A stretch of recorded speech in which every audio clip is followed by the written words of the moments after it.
राधे राधे दोस्तों, आज हम आपको सुनाएंगे एक राजकुमारी का विवाह नेवले के साथ क्यों हुआ।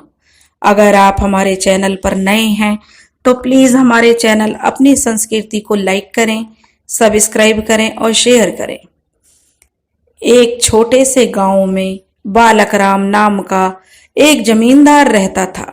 वह काफी अमीर था। उसके पास किसी भी चीज की कोई कमी नहीं थी। हर सुख सुविधा उसके पास थी। अमीर होने के साथ साथ उसमें घमंड बिल्कुल भी नहीं था। वह बहुत ही दयालु था। बालक राम की 3 पत्नियां थी, मगर उसके कोई संतान नहीं थी। इसी के कारण वह काफी परेशान रहता था और यही चिंता उसे हमेशा लगी रहती थी। वह सोचता था कि अगर संतान नहीं होगी तो मेरा वंश आगे कैसे चलेगा। एक दिन गांव के ही एक व्यक्ति ने उसे जब उसका दुख जाना तो उसे बताया कि एक निराला नाम का ब्राह्मण है। उसके बारे में उसने जमींदार को जानकारी दी और कहा कि तुम उससे एक बार जरूर मिल लो, वह कोई ना कोई उपाय तुम्हें जरूर बताएगा। यह बात सुनकर बालक राम खुश हो गया और वह उस ब्राह्मण से मिलने के लिए चल दिया, जिसका नाम निराला था। गांव के व्यक्ति ने ही उसे उसका पता दिया था। जब क्योंकि वह दूसरों की सहायता करता था, इसलिए गांव के लोग भी उसके साथ हमदर्दी रखते थे। जमींदार ने अपने जब चलते चलते उस पते पर पहुंचा तो उसने देखा एक ब्राह्मण बैठा हुआ है। उसने ब्राह्मण को प्रणाम किया और उसे अपनी सारी परेशानी बताई और उसने ब्राह्मण को बताया कि संतान नहीं होने के कारण कैसे वह चिंता में रहता है। तब उस ब्राह्मण ने उसकी सारी परेशानी सुनी और ब्राह्मण को 3 फल दिए और कहा कि इन तीनों फलों को अपनी तीनों पत्नियों को एक एक दे देना। इससे तुम्हारी पत्नियों को एक एक पुत्र की प्राप्ति होगी। बालक राम खुश हो गया और वह फल लेकर खुशी खुशी अपने घर की तरफ चल दिया। ब्राह्मण ने निराला ब्राह्मण के अनुसार बताए हुए जमींदार ने अपनी तीनों पत्नियों को एक एक फल दिया। उसमें से 2 पत्नियों ने तो फल को तुरंत खा लिया, मगर एक पत्नी ने अपने फल को मेज पर रख दिया और काम करने लगी। इसी बीच कहीं से एक नेवला आया और उस फल को झूठा करके भाग गया। थोड़ी देर बाद तीसरी पत्नी ने आकर उस फल को खाया और तीनों पत्नियां, जो बालक राम की तीनों पत्नियां थी, तीनों गर्भवती हो गई। फल खाने के बाद तीनों पत्नियां गर्भवती हो गईं और 9 महीने बाद बालक राम के यहाँ 3 पुत्रों की प्राप्ति हुई। उसके 2 पुत्र तो बिल्कुल ठीक ठाक थे, मगर उसका एक पुत्र नेवले के जैसा था। इससे बालक राम काफी परेशान हुआ। वह फिर से उसी ब्राह्मण के पास गया जिसने उसे संतान उत्पत्ति का उपाय बताया था। अब वह ब्राह्मण के पास पहुंचा और उसे अपनी सारी परेशानी बताई कि कैसे उसकी 2 पत्नियों ने तो सुंदर बच्चों को जन्म दिया है, लेकिन तीसरी पत्नी ने एक नेवले को जन्म दिया है। अब जब उस ब्राह्मण ने उस जमींदार की पूरी बात सुनी तो उसने बताया कि तुम्हारी पत्नी ने नेवले के झूठे फल को खाया है, अब कुछ नहीं किया जा सकता। इसलिए अब तुम्हारा सबसे छोटा पुत्र देखने में नेवले के जैसे ही छोटा रहेगा, लेकिन वह बड़ा बुद्धिमान होगा। बालक राम चुपचाप बेचारा निराश अपने घर को वापस आ गया और उसने अपने पुत्रों के नाम, जो बड़े पुत्र थे, 2 पुत्र और थे, उनका नाम वीरेंद्र बड़े पुत्र का और मझले पुत्र का नाम धीरेंद्र रखा, और जो सबसे छोटा उसका पुत्र था उसका नाम महेंद्र रखा। लोग धीरेंद्र और वीरेंद्र को तो धीरू वीरू कहकर पुकारते थे, लेकिन जो महेंद्र था वह बिल्कुल नेवले के जैसा दिखता था, इसलिए उसे सब लोग नेवला भाई कहकर पुकारते थे। अब धीरे धीरे तीनों भाई बड़े हो गए। महेंद्र तो नेवला जैसा ही दिखता था, इसलिए सब लोग उसे नेवला भाई कहकर पुकारते थे। नेवला भाई आकार में भी छोटा था, इसलिए उसके दोनों भाई अपने साथ उसे नहीं खिलाते थे और कहीं भी अपने साथ नहीं लेकर जाते थे। अब वे तीनों बड़े हो गए थे। जमींदार को लगा कि अब बच्चे बड़े हो गए हैं, उनकी शिक्षा दीक्षा पूरी हो गई है, तो उन्हें अपने लिए कोई नौकरी ढूंढनी चाहिए। तो उसने अपने बड़े दोनों पुत्रों को अपने पास बुलाया और कुछ धनराशि देकर कहा कि तुम लोग अब जवान हो गए हो, तो तुम्हें कहीं जाकर नौकरी की तलाश करनी चाहिए और अपना खर्चा उठाना चाहिए, अपनी जिम्मेदारियों को समझना चाहिए। तुम जो लोग पैसा कमा कर और सफल होकर ही वापस आओ और जाओ अपना जो है कमाई करो। इस बात पर नेवला भाई बोला, पिताजी मैं भी नौकरी करने जाऊंगा, मैं भी अब बड़ा हो गया हूँ और पैसे कमा सकता हूँ। बालक राम ने उसे समझाया कि तुम बहुत छोटे हो, तुम्हारा आकार बहुत छोटा है, तुम नौकरी नहीं कर सकते। अगर तुम नौकरी करना भी चाहोगे तो कोई तुम्हें नौकरी पर नहीं रखेगा। लेकिन नेवला नहीं माना, वह जाने की जिद करता रहा। तो बालक राम उसकी जिद के आगे मान गए और उसे भी जाने की अनुमति दे दी। परंतु उसके दोनों भाई पहले ही जा चुके थे और उन्हें पता ही नहीं था कि नेवला जो उनका भाई है वह भी पीछे से आ रहा है। नेवला घर से बाहर निकला और कुछ दूर भागने के दौरान उसे अपने भाइयों को देख लिया और वह उनके पीछे पीछे लग गया। तेज धूप में चलते चलते दोनों भाइयों को प्यास लगने लगी थी, पर वहां कोई नदी तालाब नहीं था। वे लोग भूखे भी थे। थोड़ी दूर चलने के बाद उन्हें नारियल का एक पेड़ नजर आया। उनकी आंखें चमक उठी, लेकिन परेशानी यह थी कि नारियल का पेड़ बहुत ऊंचा था और उन्हें पेड़ पर चढ़ना नहीं आता था। वे दोनों काफी मशक्कत के बाद, काफी कोशिश करने के बाद भी पेड़ पर नहीं चढ़ पाए और एक दूसरे से कहने लगे कि अगर हमारा नेवला भाई होता तो पेड़ पर चढ़ जाता और हमारे लिए नारियल तोड़ देता। तब तक पीछे से आवाज आई, भाई मैं पीछे ही हूं। नेवला की आवाज सुनकर दोनों भाई बहुत खुश हुए और उन्होंने राहत की सांस ली। उन्होंने नेवला से नारियल तोड़ने के लिए कहा। नेवला भाई मान गया और देखते ही देखते वह पेड़ पर चढ़ गया और उसने बहुत सारे नारियल नीचे गिरा दिए। दोनों भाइयों ने नारियल का पानी पीकर अपनी प्यास बुझाई और नेवला को धन्यवाद दिया। नेवला भी अपने भाइयों के साथ खुश हो गया और वे तीनों भाई जो थे काफी थक चुके थे। अब उन्हें भूख भी लगने लगी थी। थोड़ी दूर आगे चलने के बाद उन्हें एक बेर का पेड़ दिखाई दिया। बेर के पेड़ पर कांटे होने के कारण वे दोनों भाई पेड़ पर नहीं चढ़ पाए। उन्हें एक बार फिर नेवला की मदद लेनी पड़ी। नेवला भाइयों से मदद लेते समय काफी शर्मिंदगी महसूस कर रहे थे कि वे क्या करें, कि नेवला से उन्हें मदद मांगनी पड़ रही है, लेकिन कर भी क्या सकते थे क्योंकि वे लोग नेवला को पसंद नहीं करते थे। लेकिन उनके पास कोई और चारा भी नहीं था। भूख भी उन्हें लगी हुई थी। तो नेवला से बोले, भाई हमारे लिए तुम बेर तोड़ दो, तो हमें भूख लगी है। तो नेवला भाइयों से बहुत प्यार करता था।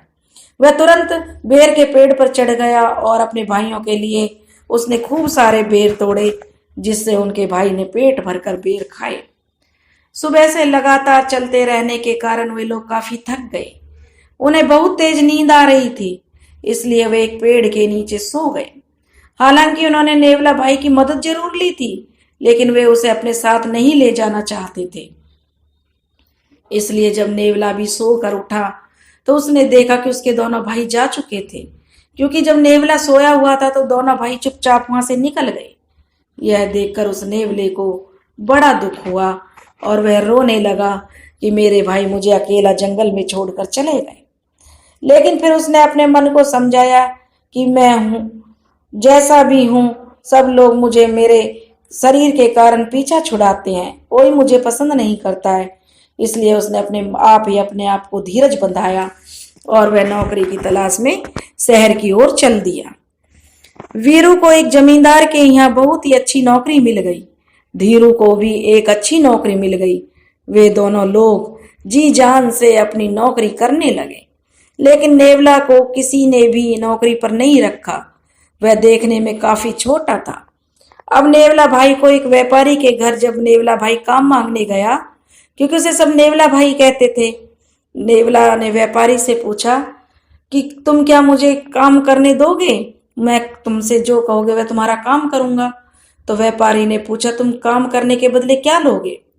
तो उसने कहा कि मैं फ्री में तुम्हारा काम करूंगा और मुझे कुछ नहीं चाहिए। व्यापारी भी बहुत चालाक था। उसने सोचा मुफ्त में कहाँ नौकर मिलते हैं। उसने अपने बेटे की देखभाल करने के लिए नेवला भाई को नौकरी पर रख लिया। उसके जिम्मे व्यापारी के बेटे की देखभाल करना ही था। दूसरे दिन व्यापारी जब काम पर चला गया तो दूसरे दिन जब व्यापारी ने उसे अपने बेटे की सारी जिम्मेदारी समझा दी। व्यापारी की पत्नी पहले ही गुजर चुकी थी, इसलिए लड़के की सारी जिम्मेदारी व्यापारी के ऊपर आ गई थी। लेकिन अब व्यापारी बहुत खुश था क्योंकि उसे एक नौकर मिल गया था और वह भी मुफ्त का। वह लड़का बहुत ही शैतान था। उसने नेवला को इतना दौड़ाया कि नेवला छत से गिर पड़ा और उसको चोट लग गई। रात में जब व्यापारी आया तो नेवला ने उस लड़के की करतूत बताई तो व्यापारी ताली पीट पीट कर हंसने लगा। बोला, वह मेरा बेटा ऐसा ही है, जाने कितने नौकर उसकी देखभाल करने आए और कितने चले गए, लेकिन इसके सामने कोई नहीं टिक पाया। एक की तो इसने आंख ही फोड़ दी और वह खूब ताली बजा बजा कर हंसने लगा। नेवला ने 2-3 दिन तक लड़के की खूब सेवा की, लेकिन बदले में वह बहुत खराब सलूक व्यापारी और उसका बेटा उसके साथ करते थे नेवले के साथ, क्योंकि व्यापारी का भी सलूक उसके साथ अच्छा नहीं था।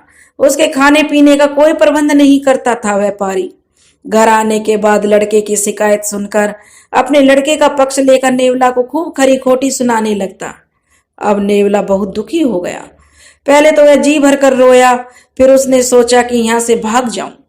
फिर सोचने लगा कि भागने से काम नहीं चलेगा, जैसे को तैसे का हिसाब करके जाना चाहिए। उसने देखा व्यापारी बेईमानी, लालच और खूब इधर उधर के 2 नंबर का काम करके लोगों को लूटता और ठगता है। उसे किसी की जरा भी परवाह नहीं है। उसके पास बहुत धन हो गया है, वह उसे छुपा कर रखता है। अब धीरे धीरे दिन बीतने लगे। व्यापारी का जो व्यवहार था वह नेवला के प्रति बहुत खराब था और उसका व्यापार बहुत चल रहा था। अब वह वहां से जाने की जो है सोचने लगा कि मुझे अब यहाँ से निकल जाना चाहिए और अपना हिसाब इस व्यापारी और इसके पुत्र से करके ही जाऊंगा।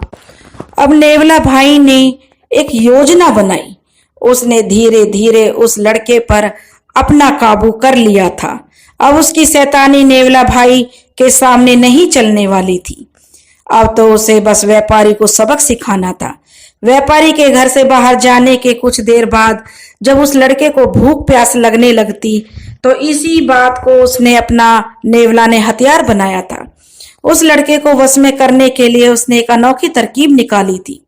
उसने नेवला भाई से खाने पीने के लिए जब कुछ मांगता तो इस बात पर नेवला भाई कड़क कर कहता, अगर तू खाना खाएगा तो तुझे पानी नहीं पीने दूंगा और अगर तू पानी पिएगा तो तुझे खाना नहीं खाने दूंगा। तुम्हारे पिता ने जहां जहां रुपए दबा कर रखे हुए हैं मुझे बता दो, क्योंकि उसने जहां भी रुपए छुपाए हैं अगर तुम मुझे बताओगे तो मैं तुम्हें खाना खाने दूंगा। लड़का सोच में पड़ गया क्योंकि उसे तेज भूख लगी हुई थी, इसलिए उसने एक जगह का पता बता दिया जहां नेवला भाई ने वहां से काफी सारे पैसे निकाल लिए। जमींदार के घर में एक बहुत ही सूखी सी मरियल सी गधी थी जो कि एक साइड बंधी रहती थी। अब जो नेवला भाई था उसने सारे पैसे लिए और उसे आटे में मिलाकर उस गधी को खिला दिया। अब वह रोज यही करने लगा। जैसे ही वह लड़का खाना मांगता नेवला भाई उससे व्यापारी के द्वारा छिपाई हुई मोहरें, धन दौलत जो भी थी उसका पता उससे पूछ लेता और वे सोने की मोहरें निकालकर उस गधी को खिला देता। धीरे धीरे जब व्यापारी की सारी दौलत नेवला भाई ने निकाल ली तो उसने सोचा कि अब अपने घर चलना चाहिए।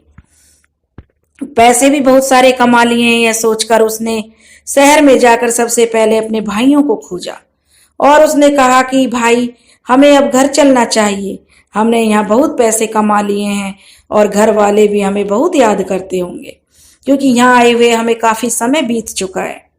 नेवले की बात इस बार दोनों भाइयों को सही लगी और दोनों उसकी बात से सहमत हो गए।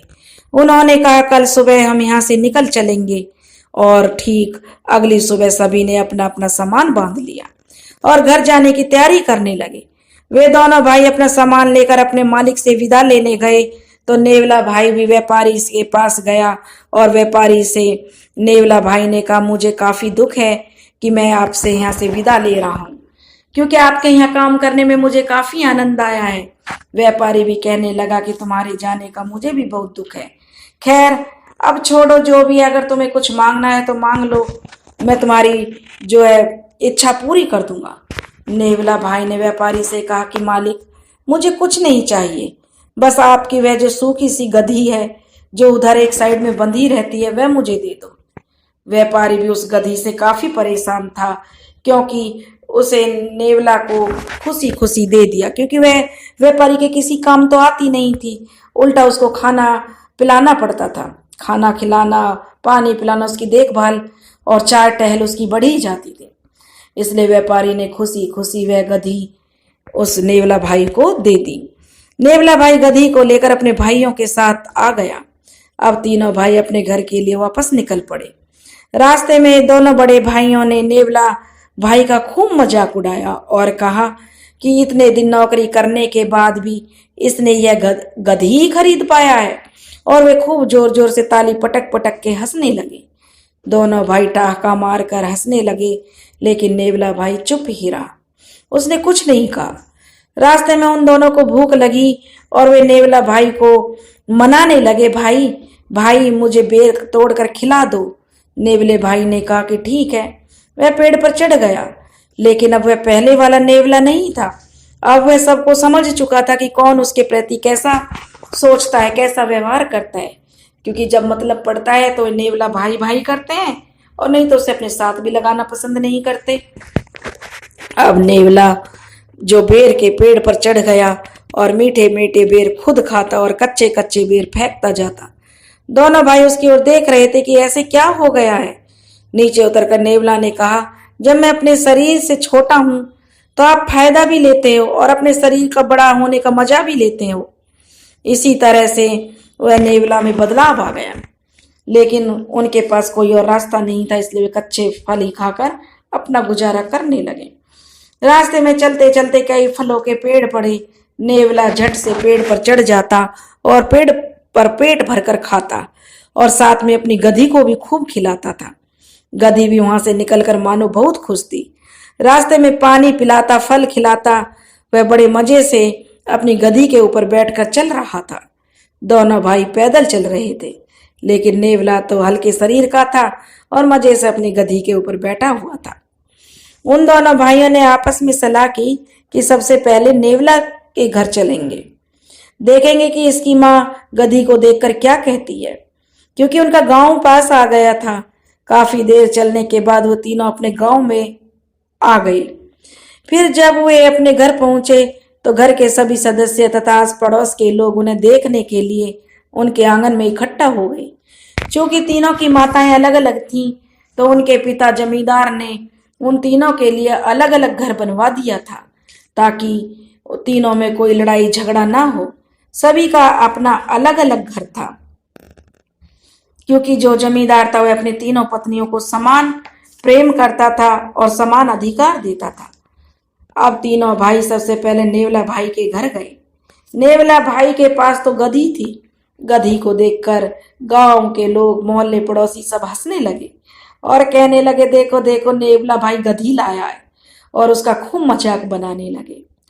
नेवला भाई ने सबको नजरअंदाज करते हुए इस गधी को आंगन के बीचों बीच एक खूंटा गाड़कर बांध दिया और अपनी माँ से कहा, अम्मारी अम्मा, अंगना लिपाऊं, चार सखियां बुलाऊं, एक डंडा मंगाऊं, चार मंगल गवाऊं, फिर अरर या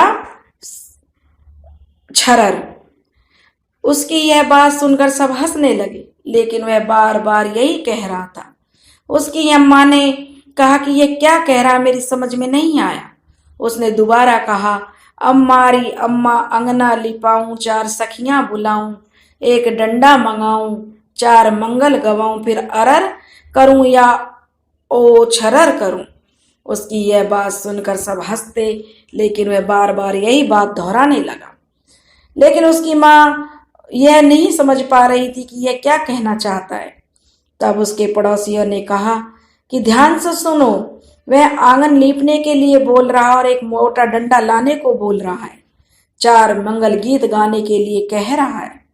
किसी ने उसकी बात पर ध्यान नहीं दिया, लेकिन जब उसने फिर से यही बात कई कई बार दोहराई तो आसपास के लोगों ने नेवला भाई जो कह रहा था वह करने दो, यही कहकर उसकी मां को मना लिया। नेवला भाई के बताए अनुसार बाकायदा घर को लीपा गया और एक मजबूत डंडा पेश किया गया। सभी पड़ोस के लोग थे जो ढोलक बजाकर मंगल गीत गाने लगी। जो औरतें थीं वे खूब मंगल गीत गाने लगी। लोग चारों तरफ गोला बनाकर खड़े हो गए। फिर नेवला भाई ने जोर से चिल्लाकर कहा, अरर करूं या छरर। सभी लोगों ने एक आवाज में और एक स्वर में कहा, छरर करो। नेवला भाई ने कहा, अच्छा, और उस गधी को 2 डंडे मारे। तभी देखते ही देखते गधी लीद करने लगी। वह बिना रुके लीद करती जा रही थी, लेकिन वहां लीद की जगह सोने की मोहरों का ढेर लग गया। सभी लोग भौचक्के और हैरान हो गए और तालियां बजाने लगे कि देखो, गधी लीद की जगह सोने की मोहरें असरफियां निकल रही हैं। थोड़ी देर बाद जब मोहरें निकलना बंद हो गई तो नेवला भाई ने फिर पूछा, चिल्लाकर बोला, अरर करूं कि छरर। अब की बाई सब ने कहा, अरर करो। इस बार नेवला भाई ने गधी के 4 डंडे मारे। फिर गधी दुगनी रफ्तार से मोहरें निकालने लगी। उस मरियल सी गधी को जादुई गधी लोग समझने लगे। अब नेवला भाई की चारों तरफ वाहवाही होने लगी। उन दोनों भाइयों ने से भी पूछा लोगों ने कि तुम क्या कमा कर लाए हो। तो उन्होंने अपने लाए हुए रुपए दिखाए, लेकिन वे नेवला भाई के मुकाबले में कुछ नहीं थे। पैसे निकालने वाली जादुई गधी देखकर दोनों भाइयों के मन में लालच आ गया और नेवला भाई से वो गधी मांगने लगे। नेवला भाइयों ने यह जादुई गधी देने को तैयार हो गया, मगर उसने एक शर्त रखी थी कि इस जादुई गधी के बदले में मैं तुम दोनों के सारे कमाए हुए पैसे ले लूंगा। दोनों भाइयों ने आपस में खूब विचार विमर्श किया और आखिर में तय किया कि पैसे तो और भी ज्यादा मिल जाएंगे जब हमारे पास जादुई गधी मिल जाएगी। बाद में हम गधी से निकाल ही लेंगे। फिर उन दोनों ने राजी राजी खुशी खुशी अपने सारे कमा कर लाए हुए पैसे अपने छोटे भाई नेवला भाई को दे दिए और उससे वह जादुई गधी खरीद ली। फिर वे दोनों भाई अपने घर गए और ठीक वैसे ही गधी को आंगन के बीच में बांध दिया और अपनी माँ को कहने लगे कि आंगन को लीपने को कहा और 2 मजबूत डंडे लाने को कहा। क्योंकि जादुई गधी की बात पूरे गांव में फैल गई थी तो उसकी माँ ने भी जल्दी से घर को लीपा और 2 मजबूत डंडे ले आई। मजबूत डंडे पेश किए गए। फिर दोनों भाइयों ने एक एक डंडा हाथ में लिया और चिल्लाकर पूछा, अरर करूं या छरर। फिर सबने कहा छरर। फिर दोनों ने गधी को एक एक डंडा मारा, लेकिन कुछ नहीं मिला, केवल एक सिक्का मिला।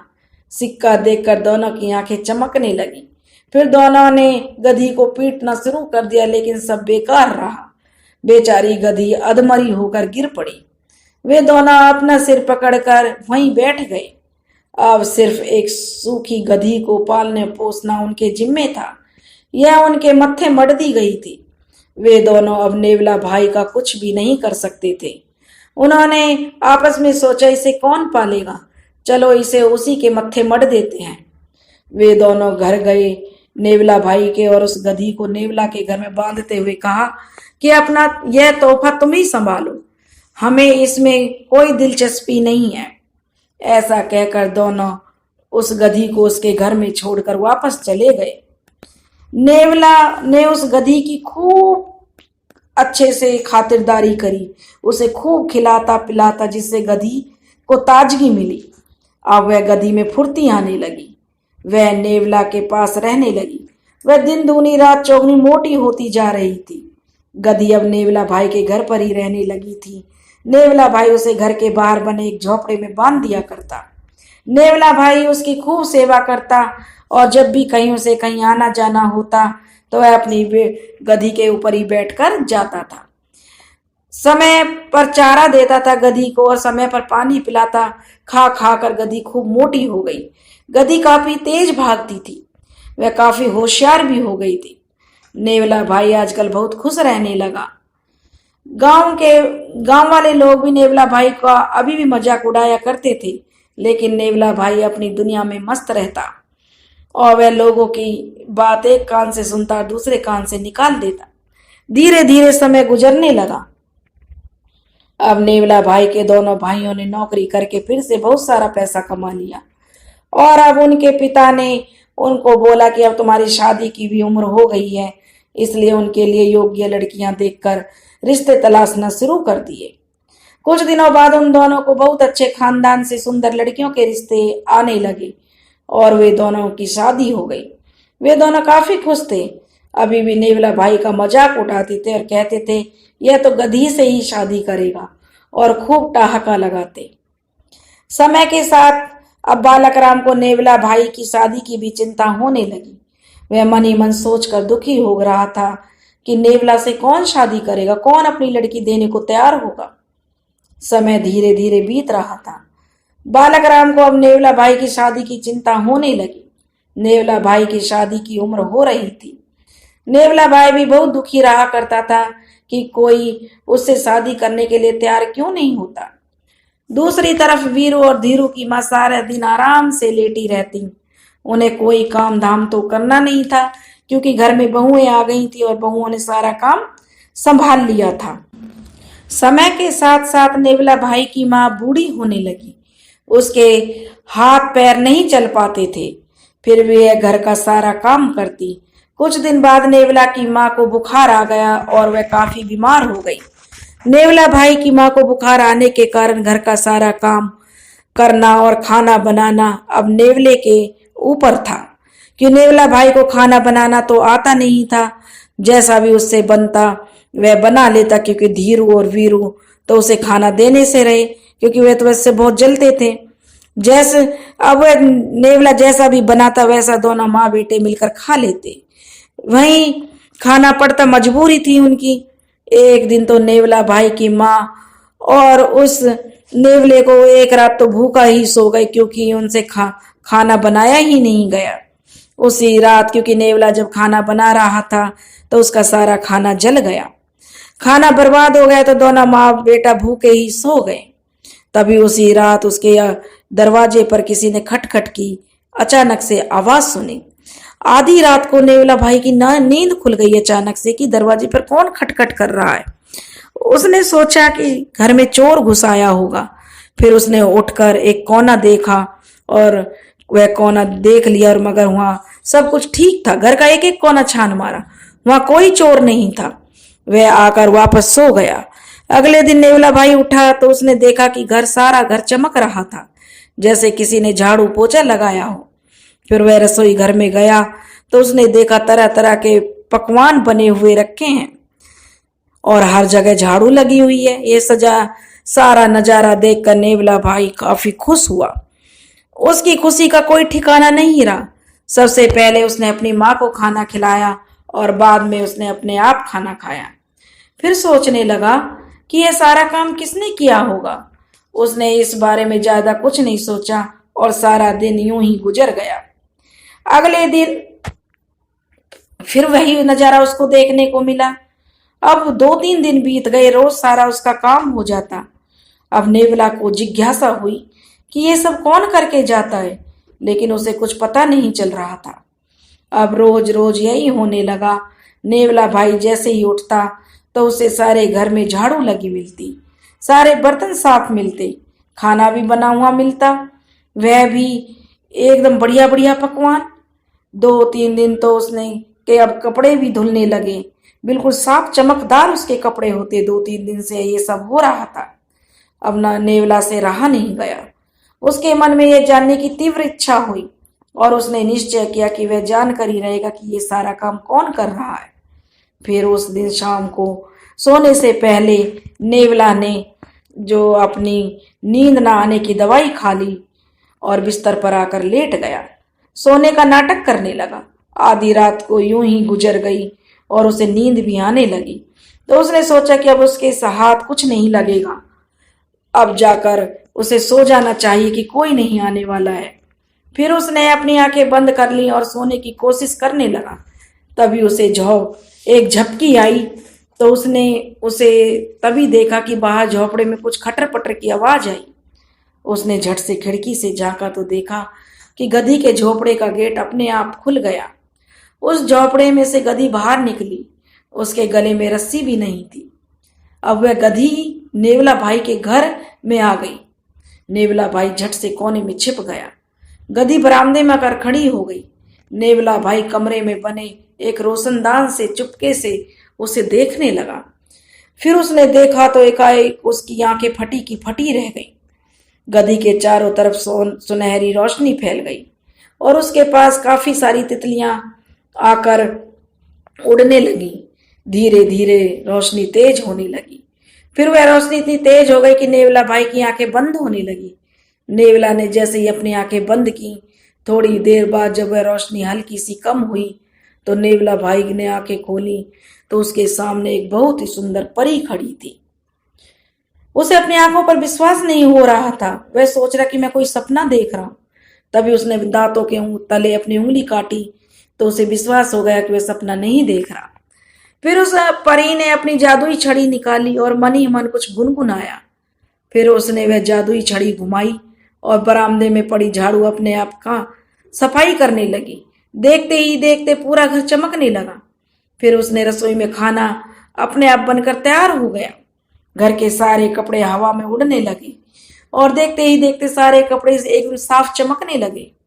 यह सब देख नेवला भाई का सिर चकराने लगा और उसकी आंखें बंद होने लगी और वह चाहकर भी ज्यादा देर तक नहीं जाग पाया। अगली सुबह जब नेवला भाई की नींद टूटी तो उसने देखा कि वह कमरे के कोने में पड़ा है। वह झट से उठा और घर के बाहर निकला। उस झोपड़ी की तरफ जाने लगा। सूरज बिल्कुल सिर पर था। दोपहर हो चुकी थी, पर वह किसी बात पर ध्यान नहीं देते हुए सीधे अपनी गधी के झोपड़े में घुस गया। वहां बिल्कुल वह चुपचाप खड़ी थी और उसके गले में रस्सी भी बंधी थी। नेवला भाई यह देखकर चौंक गया। उसके कुछ समझ में नहीं आ रहा था कि यह सब क्या हो रहा है। फिर उसने गधी से पूछा, तुम कौन हो और कहां से आई हो? गधी ने एक ही जवाब दिया, डैचू डैचू। अपनी भाषा में वह बोलने लगी। जब नेवला भाई ने फिर वही सवाल किया तो लेकिन गधी तो अपनी ही आवाज बोल रही थी। नेवला भाई ने उससे कई सवाल किए लेकिन गधी का एक ही जवाब था, वह तो डैचू डैचू ही कर रही थी। काफी देर माथा पच्ची करने के बाद भी उसे कुछ पता नहीं लगा। वह थक हार कर घर वापस आ गया और कमरे में चला गया। बहुत देर तक कमरे में बैठे बैठे नेवला बहुत सोच विचार में डूबा हुआ था। फिर उसने मन ही मन निश्चय किया कि वह आज रात गधी का राज जानकर ही रहेगा और वह शाम को गांव में टहलने चला गया। धीरे धीरे दिन ढलने लगा। नेवला भाई घर वापस आ गया। फिर शाम को उसने जो अपनी उंगली में एक चीरा लगा लिया ताकि उसे दर्द होता रहे और नींद नहीं आए, और 2 नींद नहीं आने की गोलियां भी खा ली। फिर वह बिस्तर पर लेट गया। लेटे लेटे वह गधी के बारे में ही सोच रहा था। धीरे धीरे आधी रात गुजर गई। फिर पिछली रात की तरह झोपड़े का दरवाजा खुला और उसमें से गधी बाहर निकली। फिर वह गधी बरामदे में आकर खड़ी हो गई और धीरे धीरे सुनहरी जो रोशनी थी सुनहरी चारों तरफ फैलने लगी। गधी के आसपास कई सारी तितलियां उड़ने लगी। नेवला भाई यह सारा नजारा उसी रोशनदान में से देख रहा था और जब रोशनी काफी तेज होने लगी तो नेवला भाई की आंखें बंद हो गईं क्योंकि वह उस रोशनी को सहन नहीं कर पा रहा था। तब उसने आंखें खोली तो देखा कि वही सुंदर सी परी बरामदे में खड़ी थी और फिर उस परी ने अपनी जादुई छड़ी निकाली और परी के जादुई छड़ी निकालते ही नेवला भाई खड़ा हुआ और एकदम झटके से दरवाजा खोलकर उसके सामने जा खड़ा हुआ। नेवला परी भाई को अपने सामने देखकर भागने लगी। जो परी थी नेवला को देखकर भागने लगी। नेवला भाई जोर से बोला, रुको। दरवाजा खोल दिया और वह एकदम से रुक गई। परी वहीं की वहीं रुक गई। फिर नेवला भाई ने उससे पूछा, तुम कौन हो और कहां से आई हो? परी कुछ देर तक चुप रही। फिर उसने कहा, मैं परीलोक से आई हूँ। मैं परीलोक की राजकुमारी हूँ। नेवला भाई बोला, किंतु तुम गधी कैसे बन गई?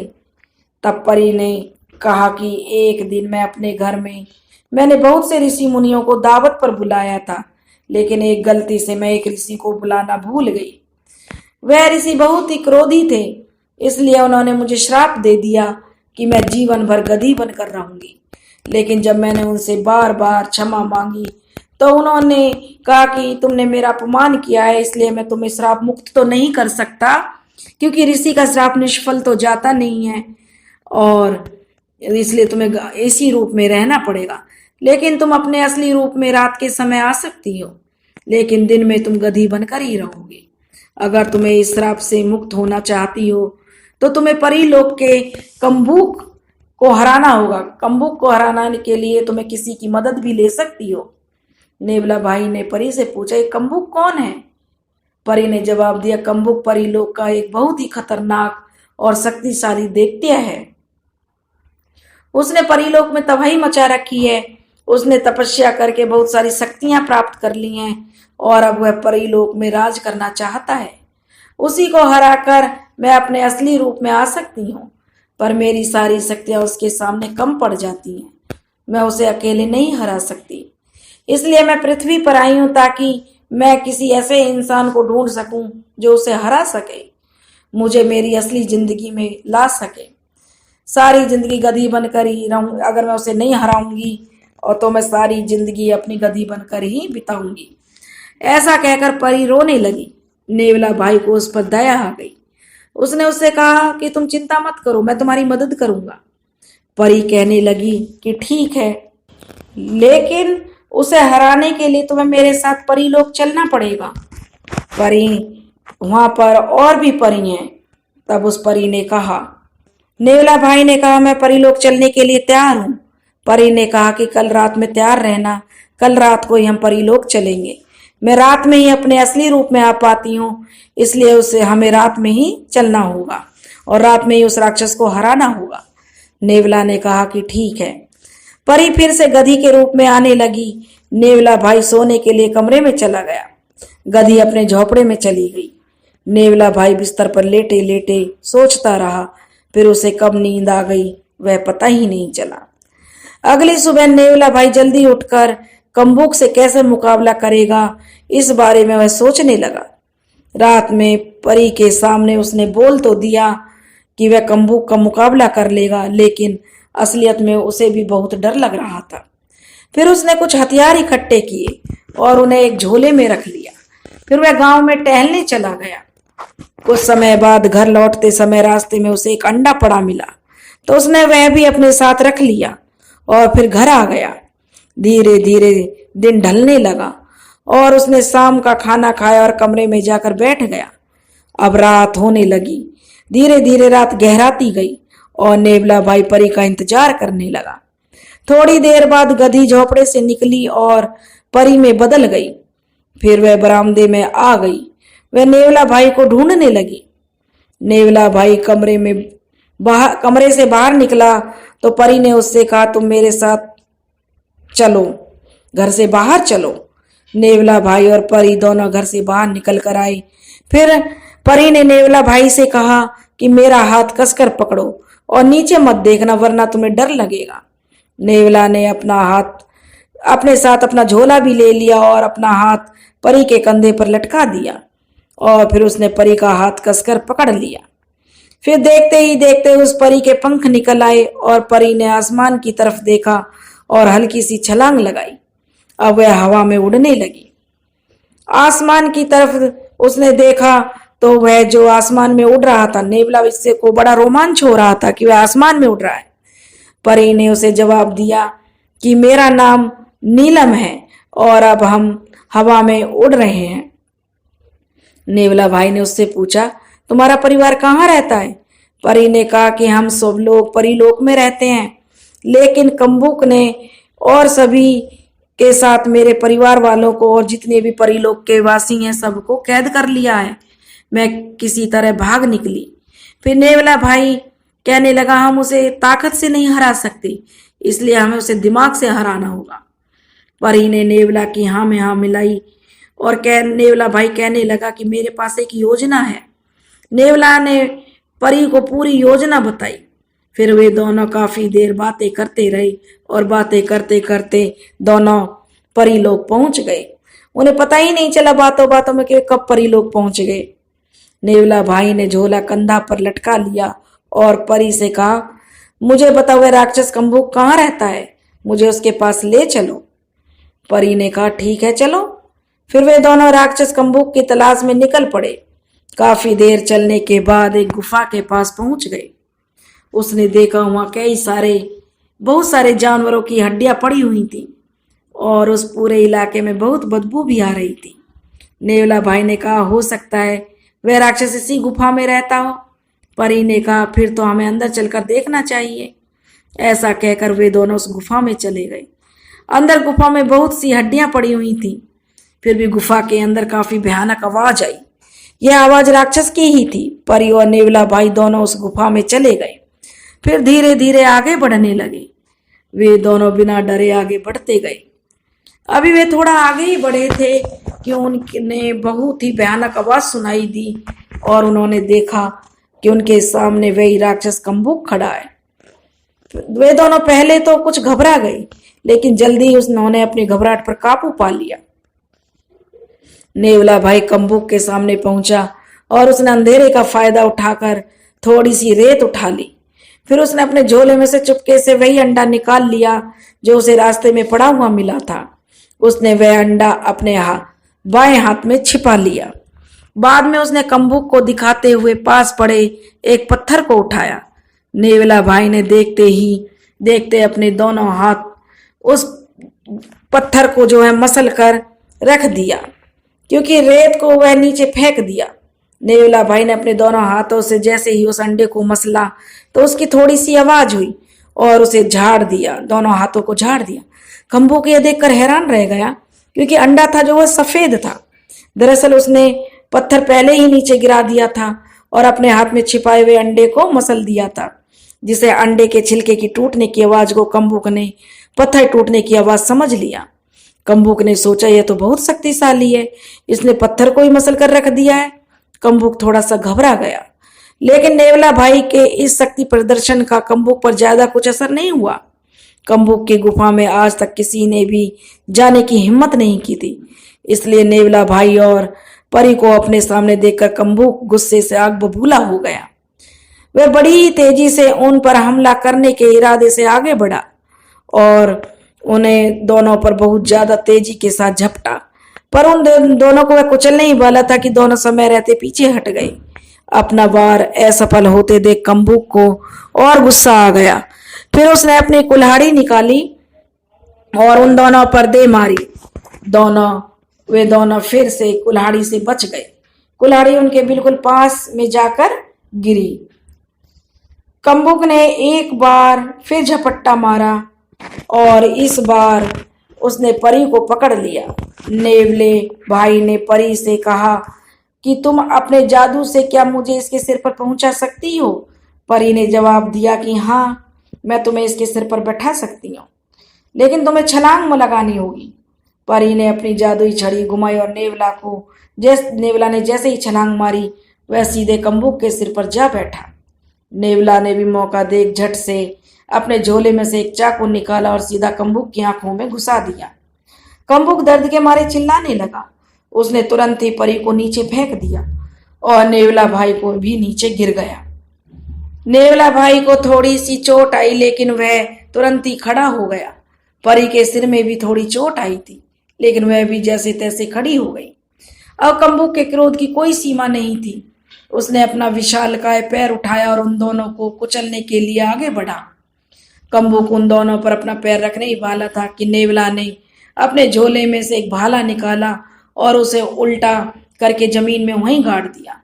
फिर जैसे ही राक्षस ने अपना पैर उठाया और उसका पैर उस भाले पर पड़ा, जो पूरा भाला उसके पैर में आर पार हो गया। अब जो राक्षस था वह दर्द से कराहता हुआ जमीन पर बैठ गया। नेवला भाई को मौका मिल गया। उसने अपनी जेब से पिसी हुई मिर्ची की जो पोटली निकाली और कम्बुक की आंखों में डाल दी। अब कम्बुक दर्द से चिल्लाने लगा और उसको कुछ भी दिखाई नहीं दे रहा था, क्योंकि मिर्ची से उसकी आंखें जल रही थी। कुछ तो वो फूट गई थी, उनमें जख्म थे और मिर्च डालने से उनमें और ज्यादा जलन हो रही थी। अब वह बुरी तरह से तड़प रहा था। अब हमला करने की हालत में नहीं बचा था। थोड़ी देर बाद नेवला भाई उसके पैर पर चढ़ गया। कम्बुक ने नेवला पर एक और हमला किया। उसने अपनी बड़ी सी कुल्हाड़ी निकाली और नेवला पर दे मारी। नेवला भाई तुरंत हट गया और कम्बुक ने नीचे देखा तो उसने अपना ही पैर काट लिया था, क्योंकि उसे कुछ दिखाई तो दे नहीं रहा था और उसने कुल्हाड़ी अपने ही पैर पर डाल ली। अब उसे अपना दर्द बर्दाश्त नहीं हो रहा था। वह दर्द से चिल्लाने लगा और जमीन पर लेट गया। दोबारा उसकी उठने की हिम्मत नहीं हुई। कम्बुक ने हार मान ली। परी और नेवला बहुत खुश हो गई क्योंकि उन्होंने कम्बुक राक्षस को हरा दिया। अब परी हमेशा हमेशा के लिए श्राप मुक्त हो गई और नेवला भाई परी की खुशी खुशी दोनों वहां से गुफा से बाहर आने लगे। वे दोनों अभी थोड़ा आगे ही बढ़े थे कि एक भाला आकर नेवला भाई के कंधे के आर पार हो गया। नेवला भाई ने पीछे मुड़कर देखा तो कम्बुक खड़ा था। कम्बुक अभी मरा नहीं था, वह केवल नीचे गिर गया था। परी को बहुत तेज गुस्सा आ गया। उसने अपनी जादू छड़ी घुमाई और उसके दूसरे हाथ में कुल्हाड़ी आ गई। उसने कुल्हाड़ी पूरी ताकत से कम्बुक की गर्दन पर मारी और कम्बुक का सिर धड़ से अलग हो गया। अगली सुबह जब नेवला भाई की नींद खुली तो उसने देखा कि एक चट्टान पर वह लेटा हुआ है और उसके सामने नीलम परी खड़ी हुई है।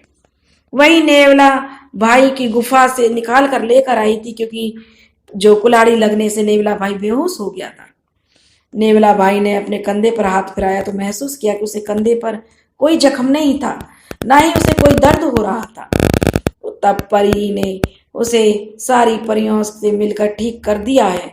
उसे पूरी बात बताई कि कैसे हमने अपनी शक्तियों से तुम्हारे जख्म भर दिए हैं और अब तुम बिल्कुल स्वस्थ हो।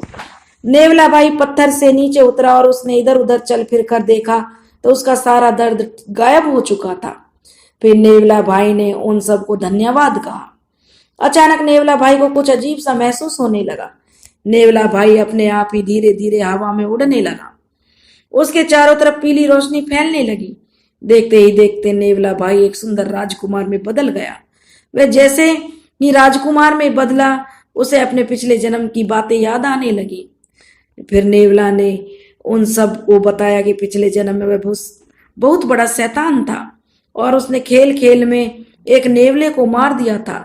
एक ऋषि ने उसे यह करते देख लिया था और उसने उसे श्राप दिया था कि दुष्ट जा तो अगले जन्म में नेवला बनकर ही रहेगा। लेकिन जब मैंने उससे काफी देर तक माफी मांगी तो उसने कहा कि ठीक है, अगर तुम परीलोक में किसी परी की मदद करोगे तो तुम अपने असली रूप में आ जाओगे। नेवला भाई ने अपनी बात पूरी की और नीलम परी से पूछा कि क्या तुम मुझसे शादी करोगी। नीलम परी तो पहले से ही उसे बहुत पसंद करती थी, क्योंकि अब वह राजकुमार बन गया था तो मना करने की तो कोई गुंजाइश ही नहीं थी। अब वह स्वस्थ था और नेवला जो है राजकुमार बन चुका था। अब वे दोनों जो है अपनी माँ के पास पहुंचे। नेवला भाई को उसकी माँ नहीं पहचान पाई तो नेवला भाई ने अपनी सारी कहानी अपनी माता को बताई। उन्होंने नेवला भाई को पहचान लिया और परी ने नेवला भाई से विवाह कर लिया और हमेशा एक दूसरे के साथ रहेंगे। वे सभी जो गांव वाले थे वे नेवला भाई की केवल राजकुमार बुलाने लगे। वो नेवला भाई नहीं कहते थे, पहले तो उसे नेवला कहते थे लेकिन अब उसे वे राजकुमार कहने लगे। और आखिरकार नेवला भाई की शादी हो गई थी, लेकिन उसकी जैसी शादी तो किसी की नहीं हुई थी। उसके भाइयों की तो बोलती बंद हो गई, उनका तो मुंह लटक गया कि उनके सभी भाई अपना सा मुंह लेकर रह गए। पूरे गांव में ही नहीं, आसपास के इलाकों में भी नेवला राजकुमार की धाक थी, क्योंकि उसके पास जो भी आता वह उसकी मदद जरूर करता था। आखिर उसके साथ जादुई शक्तियों वाली परी जो थी। दोस्तों, अगर आपको हमारी कहानी पसंद आई हो तो प्लीज़ हमारे चैनल को ज़्यादा से ज़्यादा लाइक करें, सब्सक्राइब करें और शेयर करें। राधे राधे।